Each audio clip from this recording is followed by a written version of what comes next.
لا إله إلا الله محمد رسول الله عليه صلاة الله وآله والأحبة. Assalamualaikum warahmatullahi wabarakatuh.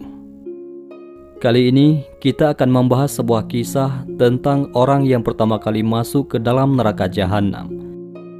Adapun kisah ini sebagaimana yang dikisahkan oleh salah satu sahabat Nabi yang mulia, yaitu Abu Hurairah radhiyallahu anhu. Ketika Abu Hurairah menyampaikan hadis ini, beliau radhiyallahu anhu langsung jatuh pingsan.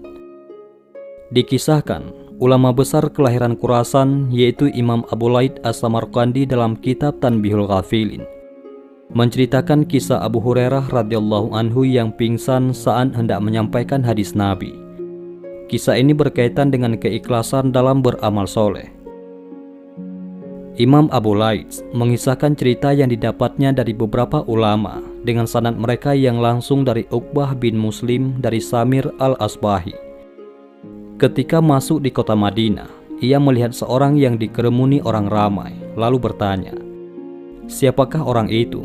Orang-orang menjawab, "Itu Abu Hurairah radhiyallahu anhu." Maka saya mendekatinya, dan ketika tidak ada lagi keramaian, saya pun bertanya kepadanya, "Saya tuntut engkau demi Allah, ceritakan kepadaku satu hadis yang telah engkau dengar dan engkau ingat langsung dari Rasulullah SAW." Abu Hurairah berkata, "Duduklah, akan saya ceritakan kepadamu hadis yang saya sendiri mendengar langsung dari Rasulullah, yang waktu itu tidak ada orang lain bersama kami." Kemudian Abu Hurairah menarik nafas panjang lalu pingsan. Setelah tersadar dari pingsan itu, beliau pun mengusap mukanya sambil berkata, "Aku akan ceritakan hadis Rasulullah SAW." Kemudian Abu Hurairah menarik nafas yang berat lagi dan kembali pingsan. Agak lama kemudian, beliau tersadar dan mengusap wajahnya lalu berkata, "Rasulullah SAW bersabda, apabila hari kiamat kelak, maka Allah Ta'ala akan menghukum di antara semua makhluk dan semua umat bertekuk lutut. Yang pertama dipanggil adalah orang yang mengerti Al-Quran ataupun ahli Quran, orang yang mati fisabilillah, dan orang kaya. Maka Allah Ta'ala menanyakan kepada para ahli Quran, tidakkah aku telah memberitahu kamu apa yang aku turunkan kepada utusanku? Orang itu menjawab, benar ya Tuhanku. Lalu kau perbuat apa terhadap apa yang telah engkau ketahui itu? Ia menjawab, saya telah mempelajarinya di waktu malam dan mengerjakannya di waktu siang. Allah berfirman, engkau dusta. Lalu malaikat juga berkata, engkau dusta, kau hanya ingin disebut qari, ahli dalam Al-Quran, dan sudah disebut yang demikian itu. Lalu dipanggillah orang kaya dan ditanya, engkau berbuat apa terhadap harta yang aku berikan kepadamu? Ia menjawab, saya telah menggunakan untuk membantu kaum keluarga dan bersedekah. Allah berfirman, engkau dusta. Para malaikat pun berkata, engkau dusta. Kau berbuat begitu hanya karena ingin disebut sebagai seorang dermawan dan sudah terkenal demikian. Lalu dihadapkanlah orang yang mati berjihad fisabilillah, kemudian ditanya, kenapa engkau terbunuh? Ia menjawab, saya telah berperang untuk menegakkan agamamu sehingga terbunuh. Allah Ta'ala berfirman, engkau dusta. Malaikat juga berkata, engkau dusta, kau hanya ingin disebut sebagai seorang pahlawan yang gagah berani dan sudah disebut sedemikian.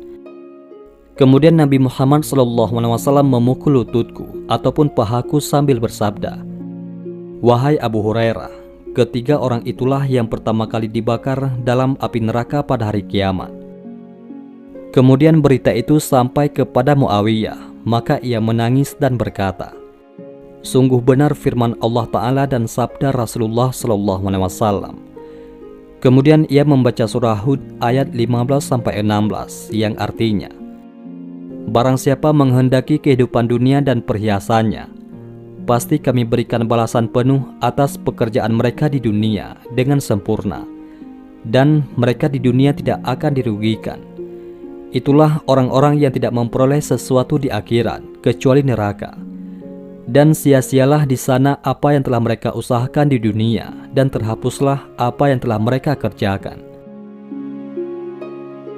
Abdullah bin Hanif al-Intaki berkata, pada hari kiamat, apabila seseorang mengharap amalnya kepada Allah Ta'ala, maka dijawab, tidakkah kami telah membayar kontan pahalamu?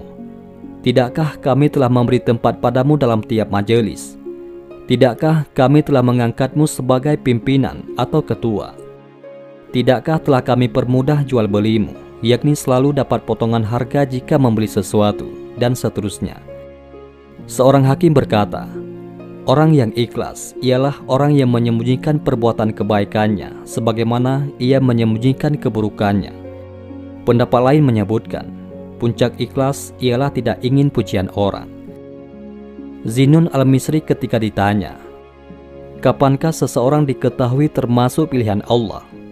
Ia menjawab, jika tidak meninggalkan istirahat dan dapat memberikan apa yang ada, dan tidak menginginkan kedudukan, dan tidak mengharapkan pujian atau celaan orang, yakni dipuji tidak merasa besar, dan dicela tidak merasa kecil. Demikianlah pesan hadis yang mengguncang hati dan membuat Abu Hurairah radhiyallahu anhu pingsan. Ketahuilah bahwa amal yang sedikit namun ikhlas lebih baik daripada amal yang banyak tapi ingin dipuji orang. Semoga Allah Ta'ala menjadikan kita orang-orang yang ikhlas dalam beramal. Demikian, mudah-mudahan video singkat ini menjadi pembelajaran bagi kita semua. Wallahu a'lam bishawab. Mudah-mudahan ini semua bermanfaat. Assalamualaikum warahmatullahi wabarakatuh.